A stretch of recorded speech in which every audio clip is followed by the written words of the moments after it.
ایک نماز جان بوجھ کر قضا کرنے والا کتنے برس جہنم میں رہے گا؟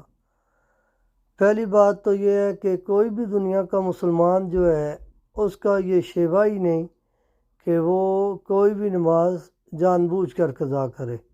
یہ تو مسلمان کی شان میں ہی نہیں ہے. لیکن اگر کوئی مسلمان ایسا کرتا ہے تو حدیث پاک نبی علیہ السلام کی جو حدیث ہے اس کے جو معنی ہے 2,86,00,000 سال جہنم کی آگ میں وہ رہے گا.